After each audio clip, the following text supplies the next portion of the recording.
దయగలిగినటువంటి మా యొక్క కన్న తండ్రి, మీ పాదాలకు వందనాలు చెల్లించుకుంటున్నాం నాయన. ఈ మాసంలో మమ్మల్ని క్షేమంగా భద్రపరిచి తిరిగి మీ వాక్కుల ముందు కూర్చోబెట్టినందుకు వందనాలు. చేరువచ్చినటువంటి బిడ్డలందరిని బట్టి, వస్తున్నటువంటి బిడ్డలందరిని బట్టి కూడా మీరు ఇచ్చినటువంటి వేద గ్రంథములు వెతికి మరీ మేము పరిశీలనగా సదస్సుగా మేము ఏర్పాటు చేసుకున్నాం నాయన. నీ నోటి మాటలే నీ నెత్తి మీద కుంపటైతే అన్నటువంటి ఒక ప్రశ్నతో మేము ముందుకు వెళుతున్నాం. మాకు జవాబు కావాలి.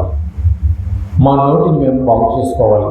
మీరున్న లోకానికి మేము రావాలి. దానికి కావాల్సినటువంటి విలువైనటువంటి సొత్తును ఈరోజు మీ యొక్క గనిలో నుంచి మా హృదయంలోనికి తాకేలా ఈ మాట నుండిలాగా ప్రభుత్వ ఇచ్చేయమని, ప్రారంభం నుంచి ముగింపు వరకు కూడా మీ సన్నిధాంతులు మాతో ఉంచండి నాయన. మాట్లాడుతున్న నాకు సమయోచితమైన జ్ఞానాన్ని ప్రసాదింపచేయడం, కేవలం వినివారు మాత్రమే ఉండి తమను తాము మోసపించుకోకుండా విన్న వాక్య ప్రకారంగా మేమందరము బ్రతికి సిద్ధపాటుగలిగే మహాభాగ్యాన్ని మాత్రమే ప్రసాదింపచేయమని మా ప్రభువును ప్రియరక్షకుడైన యేసుక్రీస్తు నామకట్టక ప్రార్థన సమర్పించి అడిగి వెళ్ళిపోతున్నాం తండ్రి, ఆమేన్.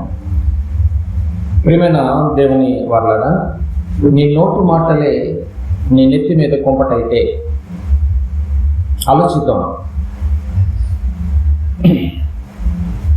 చాలామందికి నోటిని సరిగా ఉపయోగించటమే చేత కాదని చెప్పచ్చు.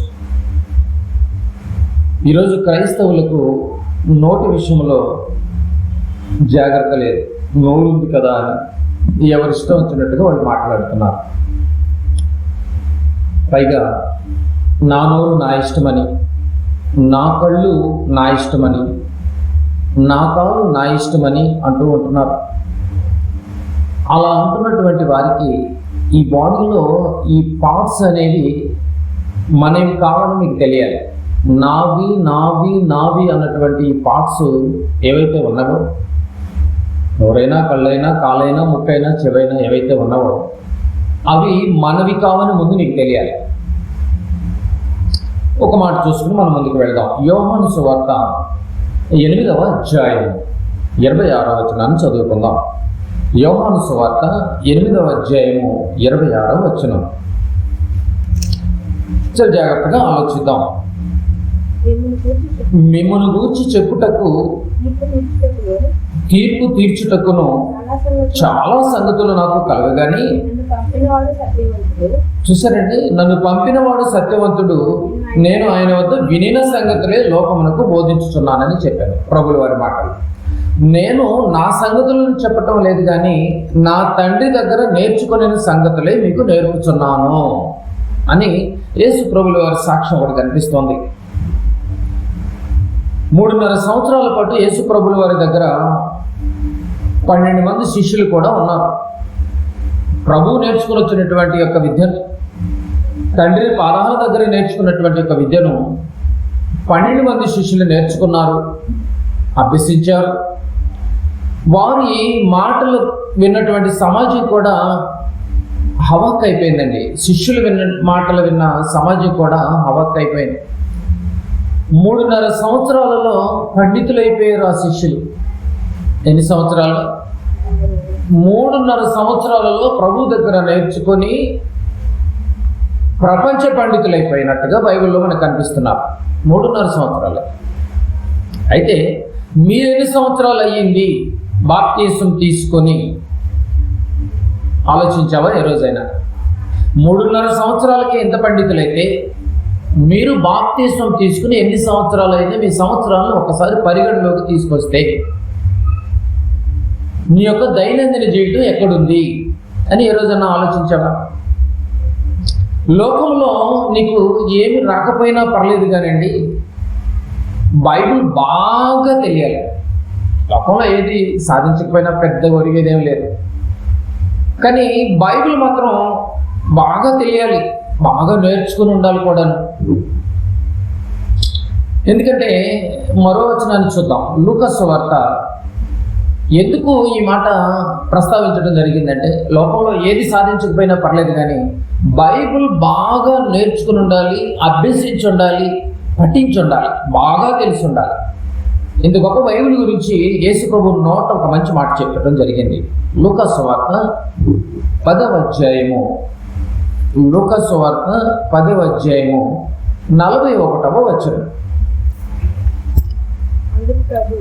అందుకు ప్రభువు, మార్తా మార్తా, నీవు అనేకమైన పనులను గురించి విచారణ కలిగి తొందరపడుతున్నావు, కానీ అవసరమైనది ఒక్కటే.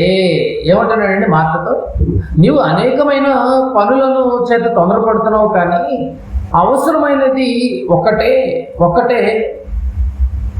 మరియా అనగా నీ చెల్లి అయిన మరియా ఉత్తమమైన దానిని ఏర్పరచుకొనెను. చూసారా ఎంత మంచి మాట. నీ చెల్లి అయిన మరియా ఉత్తమమైన దాన్ని ఏర్పరచుకోవడమే కాదు, అది ఆమె యొద్ద నుండి తీసివేయబడదని ఆమెతో చెప్పబడెను. చూసారండి, ఆ ఉత్తమమైనది ఏది అంటే వాక్యం. అది మీ దగ్గర ఉందా? మరి దగ్గర పుష్కలంగా ఉంది. మార్త దగ్గర కొన్ని పనుల వల్ల తొందరపాటు ఉండటం వల్ల వాక్యాన్ని పెట్టుకోలేకపోయింది. కానీ ఆ సందర్భంలో మరి దగ్గర మాత్రం ఉత్తమమైన దాన్ని ఏర్పరచుకుంది. అది ఆమె యొద్ద నుండి తీసివేయబడదు. మరియ దగ్గర ఉత్తమమైన వాక్యం ఉన్నట్టుగా బైబిల్ బోధిస్తుంటే, మీరు పరలోకం వెళ్ళాలి అంటే, బాగా వినాలి, మీరు పరలోకం వెళ్ళాలి అంటే దేవుడు ముందు మీలో చూసేది వాక్యం. ఏం చూస్తాడంటే వాక్యం చూస్తాడు. ఎందుకంటే ఉత్తమమైనది అదే కనుక. బాధాకరమైనటువంటి విషయం ఏంటంటే వాక్యం గుర్తుండట్లేదండి. విన్నది ఎప్పటికప్పుడు మర్చిపోతున్నానండి అంటారా? అనగానే మీకు అర్థమైపోవాలి, అపవాది వచ్చి ఎత్తుకుని పోతున్నాడని అర్థమైపోవాలి. గుర్తుండట్లేదు, విన్నట్టుగా మర్చిపోతున్నాను. ఎందుకు? వాక్యం ఎక్కదు కానండి, అన్నీ ఎక్కుతాయి అని అన్నావు అనుకో, నీకెవడో ఉన్నాడు, ఒక ఏజెంట్ ఉన్నాడు, శత్రువు ఒకడు ఉన్నాడు, వాడు ఎక్కనివ్వట్లేదు, వాడు మైండ్కి అందేమనివ్వట్లేదు. వాడిని నువ్వు గమనించాలి, వాడు ఎత్తుకుపోతున్నాడు. బాగా గమనించాలి. ఏమండి, ఈ దేహంలో ఉన్నటువంటి అవయములు కూడా మనం అనుకుంటే వచ్చినవి కాదు. తెలియక నా దేహము, నా కన్ను, నా ముక్కు, నా చెవి, నా కిడ్నీలు అంటారు. కానీ బైబిల్లో ఒక మంచి మాట చూసుకుని ఇంకా ముందుకు వెళ్దాం. మనం కొరింథీయులకు రాసినటువంటి మొదటి పత్రిక 6వ అధ్యాయం. కొరింథీయులకు రాసినటువంటి మొదటి పత్రిక 6వ అధ్యాయం. ఏమండి, ఈ సదస్సుకు వచ్చేటప్పుడు మీరు బైబిల్ ఖచ్చితంగా తెచ్చుకోవాలి, లేకపోతే మీరు వచ్చి వృధా అయిపోవాలి. బైబిల్తో రావాలి, చక్కగా బైబిల్ నేర్చుకోవాలి. కొరింథీయులకు రాసినటువంటి పత్రిక 6వ అధ్యాయము 19వ వచనం. ఏమండి, మీ దేహము దేవుని వలన మీకు అనుగ్రహింపబడి. ఎలా ఉంది? మీ దేహము దేవుని వలన మీకు అనుగ్రహింపబడి మీలోనున్న పరిశుద్ధాత్మకు ఆలయమై ఉన్నారని మీరు ఎరుగరా? మీ దేహము ఎవరి వల్ల అనుగ్రహింపబడింది? నువ్వు అంటున్నావు కదా, నా కన్ను, నా ముక్కు అని, నా చెవి అని. ఆ దేహములో ఉన్నటువంటి అవయవాలన్నీ దేవుని వలన మీకు అనుగ్రహింపబడ్డాయి. మీ దేహము దేవుని వలన వచ్చిందని నీకు అర్థం కావాలి. దేహాలు ఉన్న ప్రతి ఒక్కరికి తెలియాలి మాట. నీది కాదని, దేవుడు ఇచ్చాడని. 20వ వచనం. విలువ పెట్టి కొనబడిన వారు గనుక మీ దేహముతో, చూసారండి, మీరు మీ సొత్తు కారు, విలువ పెట్టి కొనబడిన వారు. చూసారండి, మీరు మీ సొత్తు కారు. మీ దేహంతో దేవుని మహిమపరచండి. మీరు మీ సొత్తు కారు. మీ కాలు మీది కాదు, మీ చెయ్యి మీది కాదు, మీ దేహముతో దేవుని మహిమపరచండి. ఎందుకు ఈ దేహాన్ని, ఎందుకు ఈ దేవుణ్ణి దేహంతో మహిమపరచాలంటే, దేహము మనది కాదు కనుక.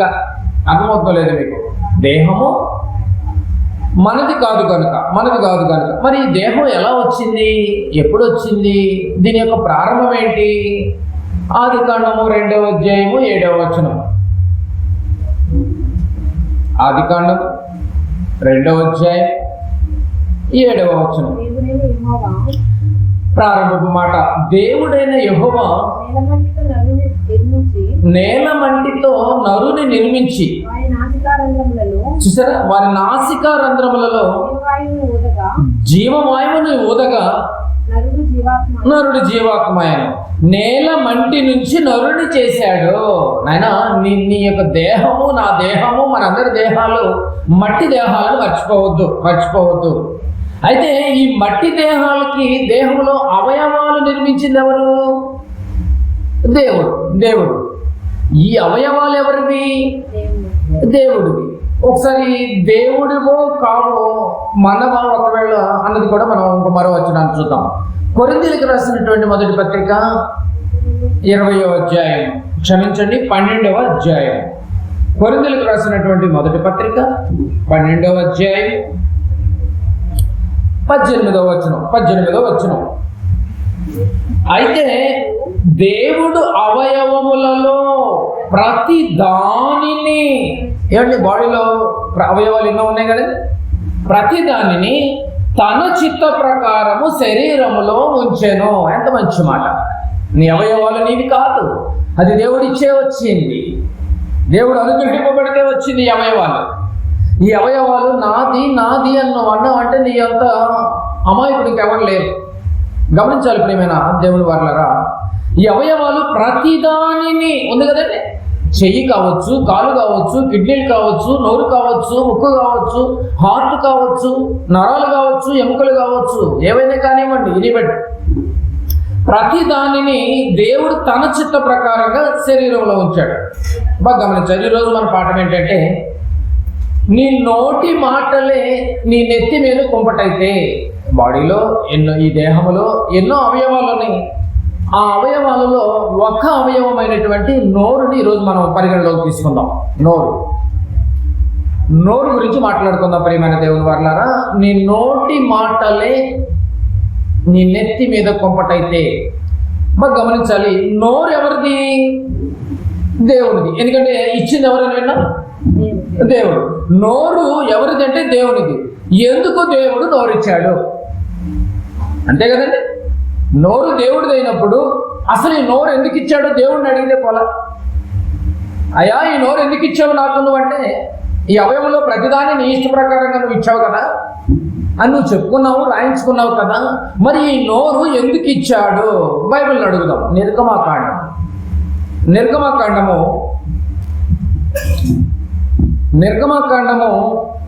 4వ అధ్యాయం. నిర్గమకాండము 4వ అధ్యాయము. అందరూ చూద్దాం ప్రియమైన దేవుని వారలారా.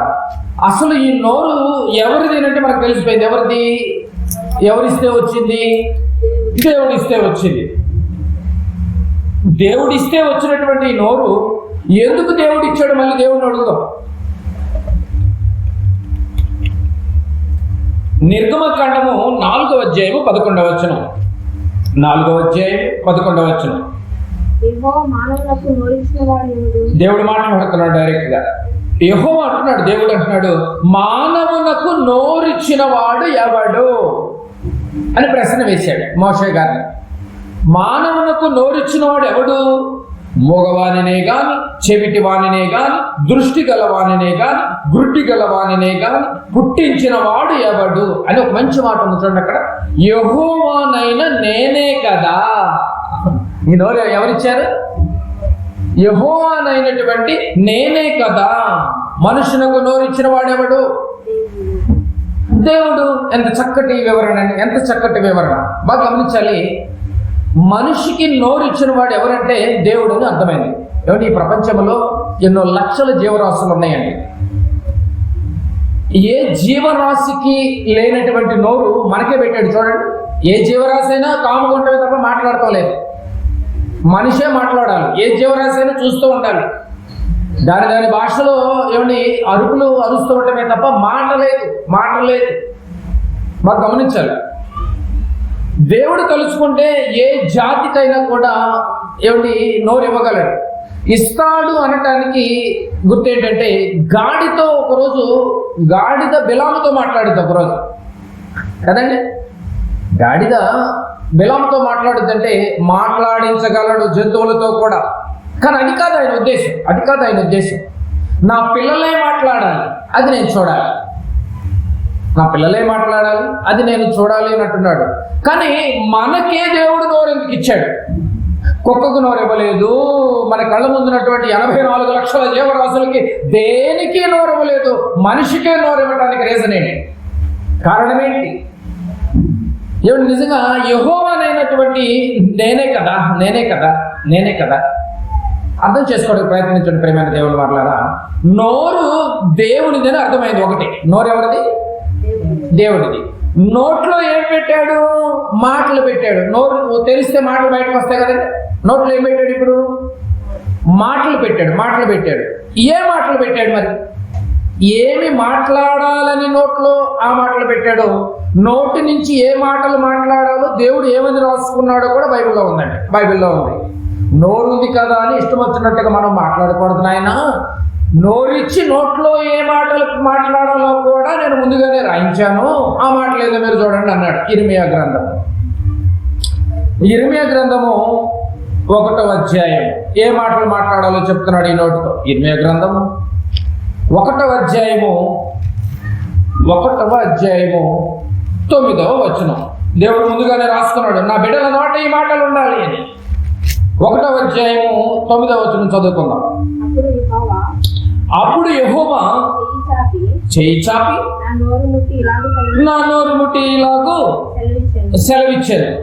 ఇదిగో నోరిచ్చింది నేను కదా. ఆ నోట్లో ఏ మాటలు ఉండాలో తెలుసా? ఇదిగో నోరిచ్చిన దేవుడు మాట్లాడుతున్నాడు. నేను నీ నోట నా మాటలు ఉంచి ఉన్నాను. నోరిచ్చింది ఎందుకు? ఆయన మాటలు ఉండటానికి నోరిచ్చాడంట. బాధాకరమైనటువంటి విషయం ఏంటంటే ఈ నోటితో దేవుడు మాటలు తప్ప అన్ని మాటలు మాట్లాడతాం కదండి. నోరిచ్చిన ఆయన, నోట్లో మాటలు పెట్టిన ఆయన, ఏ మాటలు మాట్లాడాలో ముందుగానే చెప్పిన ఆయన, అవన్నీ పక్కన పెట్టి దేవుని మాటలు పక్కన పెట్టి మనం కొత్త మాటలు నేర్చేసుకున్నాం. ఎక్కడ ట్రైనింగ్ కూడా ఏమో ఆ మాటలు, అంత భయంకరమైనటువంటి మాటలు ఈ నోటి వెంట వస్తున్నాయి కదండి. ఆలోచించాలి, మీరు ఈ విషయాలను ఆలోచించాలి. నోరు దేవునిది, నోరు ఇచ్చిన వాడు దేవుడు. ఆ నోరు ఇచ్చిన దేవుడు ఏ మాటలు నిజంగా నా నోరు ఇచ్చిన దేవుడు ఏ మాటలు పెట్టాడు? ఆ నోట్లో ఏ మాటలు ఉండాలంటే తన మాటలు ఉండాలంట. తన మాటలు ఉండాలని కోరుకున్నాడు. మరి ఆ మాటలు ఎలా ఉండాలి? కొలస్సీలకు రాసినటువంటి పత్రిక. నిజంగా ఈరోజు చాలా అదృష్టవంతులు ఈ నోటి విషయంలో మీరు తెలుసుకుంటున్నారంటే. కొలస్సీలకు రాసినటువంటి పత్రిక 4వ అధ్యాయం. కొలస్సీలకు రాసినటువంటి పత్రిక 4వ అధ్యాయం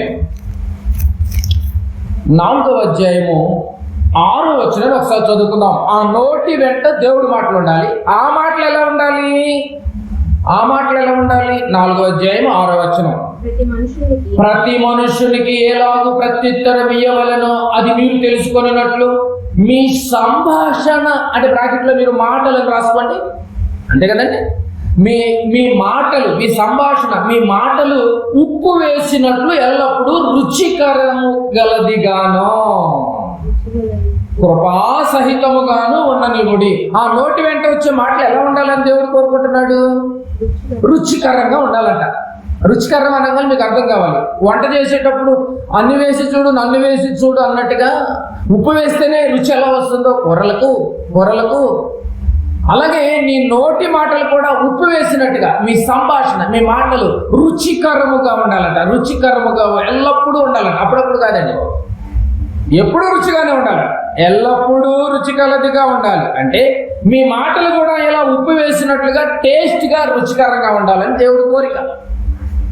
అందుకే ఈ దేవుడు ఈ నోరిచ్చాడు కనుక ఎలా ఉండాలంటే మొట్టమొదటి రుచికరంగా ఉండాలి, ఉప్పు వేసినట్టుగా ఉండాలి. ఇంకెలా ఉండాలి? కొన్ని మాటలు చూద్దాం. సామెతల గ్రంథము 16వ అధ్యాయం.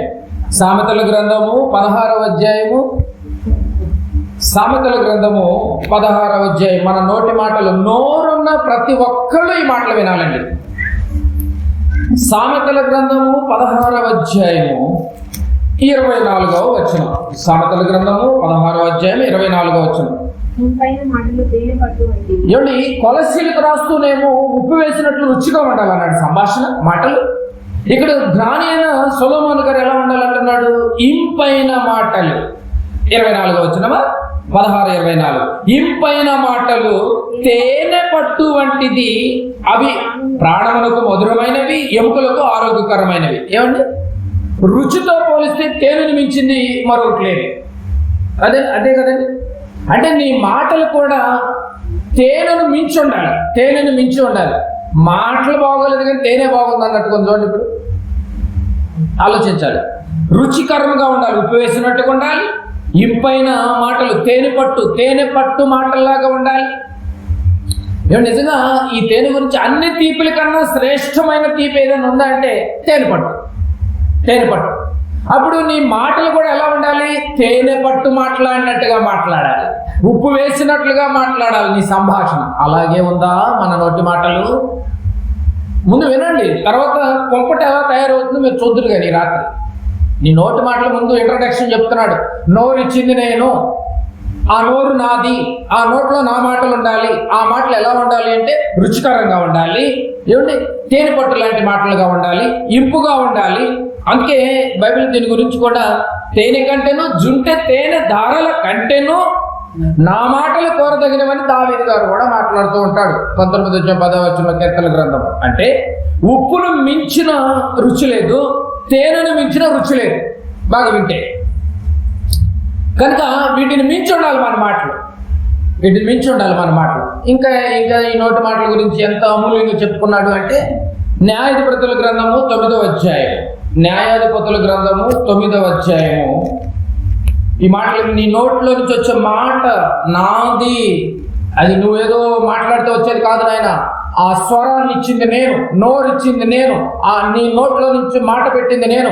ఆ మాటలు నా మాటలుగా ఉండాలి, ఆ మాటలు రుచిగా ఉండాలి, తేనె పట్టుగా ఉండాలి, జుట్టు దారాల కన్నా మధురంగా ఉండాలి, ఉప్పు వేసినట్టుగా ఉండాలి, ఇంపుగా ఉండాలి. ఇంకేం ఉండాలంటున్నారు చూడండి.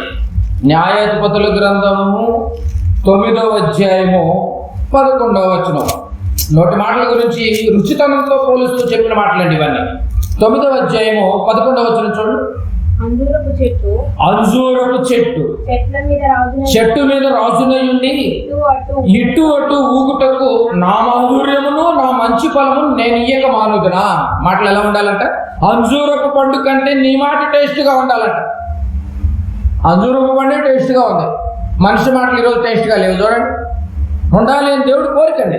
తేనె కన్నా కూడా నీ మాట టేస్ట్గా ఉండాలి, ఉప్పు కన్నా నీ మాటలు టేస్ట్గా ఉండాలి, అంజూరపు చెట్టు కన్నా, కాయ కన్నా నీ మాటలే టేస్ట్గా ఉండాలి అని దేవుడు కోరిక పెట్టుకున్న విధానం అది.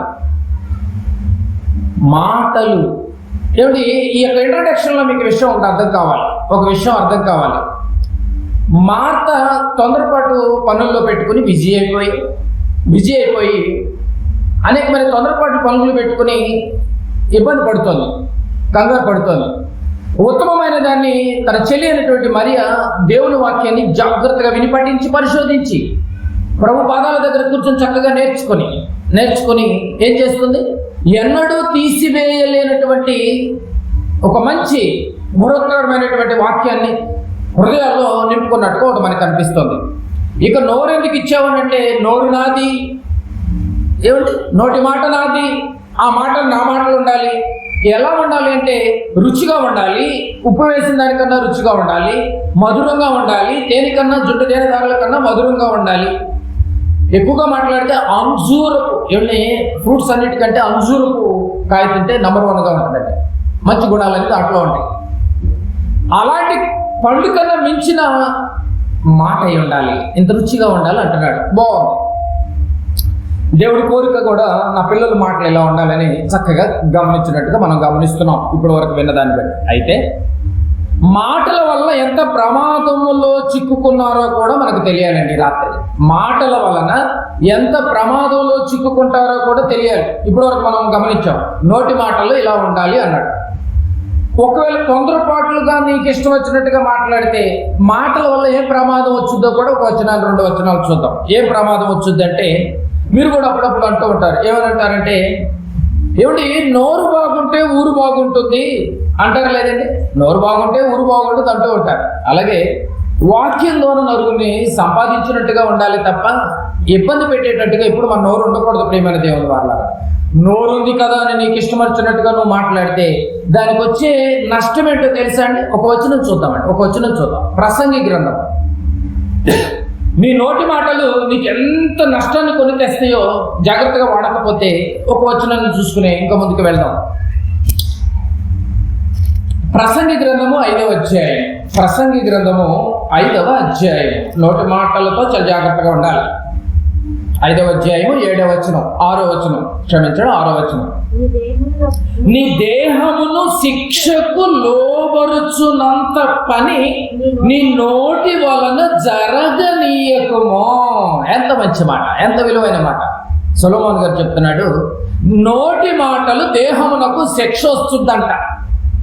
శిక్షలు ఎక్కడి నుంచో రావు, నీ నోటి మాటలే నీకు శిక్షలు అయి కూర్చోటనే. దేనికి? దేహమునకంటే దేహంలో అవయవాలు, ఎన్నో అవయవాలు. ఏమండి, బాగోలేదండి, కాలు బాగోలేదండి. కాలు ఎందుకు బాగోలేదు? నీ నోరు బాగోలేదు కాబట్టి. చెయ్యి ఎందుకు బాగోలేదు? నీ నోరు బాగోలేదు కనుక, నీ నోటి మాటలు బాగోలేదు కనుక. కిడ్నీలు ఎందుకు బాగోలేదు? నీ నోటి మాటలు బాగోలేదు కనుక. అదేనండి అర్థం. మళ్ళీ చదవండి. నీ దేహమును, దేహం అంటే ఈ శరీరంలో ఉన్న అన్ని అవయవాలు కలిస్తే దేహం. నీ దేహమును శిక్షకు లోబరుచున్నంత పని ఏది చేస్తుంది? నీ నోటి వలన జరగనీయకము.